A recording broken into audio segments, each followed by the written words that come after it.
Hello and welcome back to Shakesyear. We are working on Pericles, and today we get to hear from Pericles in Act 1, Scene 1. Now, if you remember, Pericles has gone to Antioch because he wants to woo the daughter of King Antiochus, which is basically Antioch with IUS stuck on the end, or actually just Antioch with US stuck on the end of it. But Antiochus is in an incestuous relationship with his daughter, so in order to try to prevent her from marrying anyone else, he's decreed that anybody that wants to woo her has to solve this riddle first. And once the riddle has been spoken, if people get it wrong, they're killed. If they get it right, then they get to marry her, but nobody's gotten it right so far. So Pericles is there to try to woo the daughter, and we've gone through the whole, kissing of the feet and exchanging of niceties, and she comes in and they're like, oh, isn't she beautiful? And then yesterday we had Antiochus pointing out like the pile of dead bodies of other princes who had come and tried to woo her, and then Pericles has a response to it. But before we get into that, I was a little bit torn about this one and how to do it, because this speaks to where the differences are in versions of Shakespeare's plays. Pericles itself is not in the first folio, and there was a lot of debate as to whether or not this was entirely authored by Shakespeare, and scholars basically settled on enough of it was written by Shakespeare that it should be included in the canon. So like if you go to your local bookstore or order a complete works of Shakespeare online, Pericles is going to be included in there, even though it wasn't in the folio. But there are other printings of it. It was just like printed by itself in what they would call a quarto, which just meant that they would print like 4 pages on one big piece of paper and then fold them. So quarto as in 4. And in the earliest quarto that exists of this play, which is the version that I was going to go with, or that I am going with since this play isn't in the folio, the last 3 lines of this monologue belong to Pericles. There's a little bit of a reference to Antiochus at the very end of the speech, but the way that it appears in the print, it's Antiochus is in parentheses at the end of the sentence. So some people could construe that as, this is just set apart by commas. So it'd be like, I wait the sharpest blow, comma, Antiochus, and then move on so that it's all still said by Pericles. But what scholars have done throughout the years as they've been studying this play is they have realized that Antiochus should have actually gone on the next line to say that the last 3 lines of this monologue are actually Antiochus's lines instead of Pericles' lines. So when I was looking at this monologue and trying to figure it out, I was like, wow, those last 3 lines are really saucy.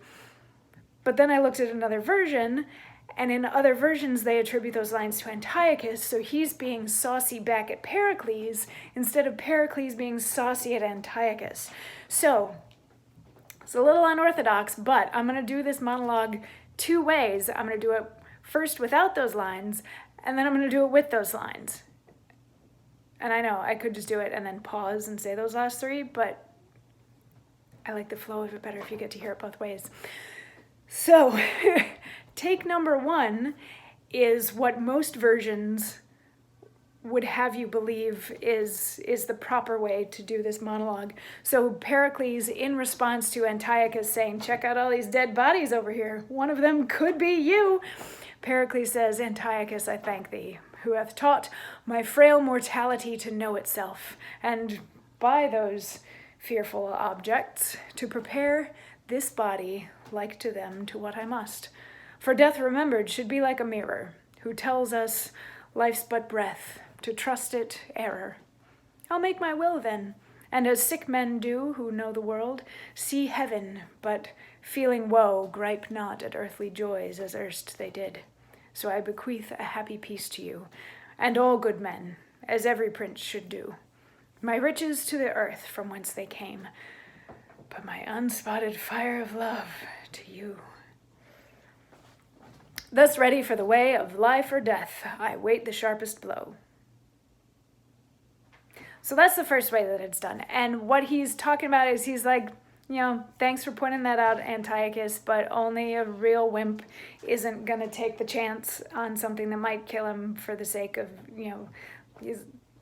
this is a gamble that I want to take, that I need to take, that I have to take. And he gives the daughter like a look up and down one more time, and he's like, yeah, want that. So he's going to proceed with being asked the question, or being presented with the riddle, even though he might die because of it. Like, he's totally at peace with the fact that he might die because of this riddle.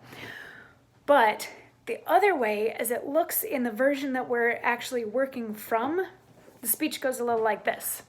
Antiochus says to Pericles, you want to be one of those dead bodies over there? Because one of those could be you.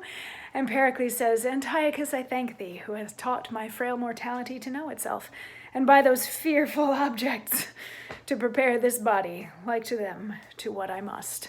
For death remembered should be like a mirror, who tells us life's but breath, to trust it, error.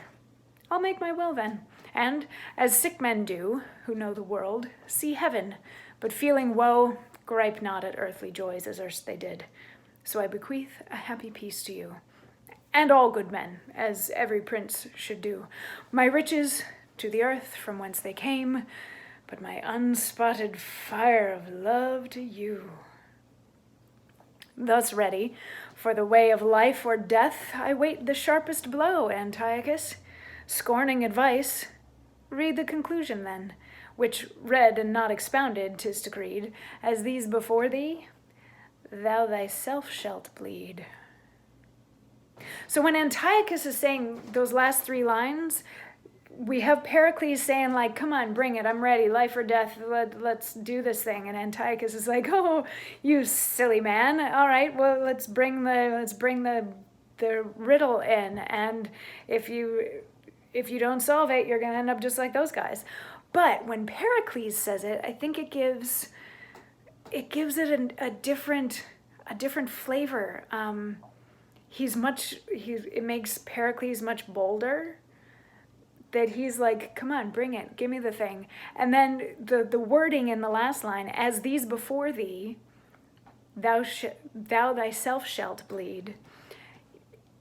When Antiochus is saying it, it's like all of these princes who have come before you, versus when Pericles says it, it's like, yeah, all these dead bodies that you're pointing out that are right there in front of your feet, you're gonna be one of them.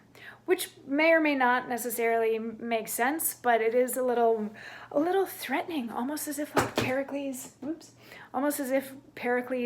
is saying, you know, if I get this right and I'm able to marry her, you better watch your back.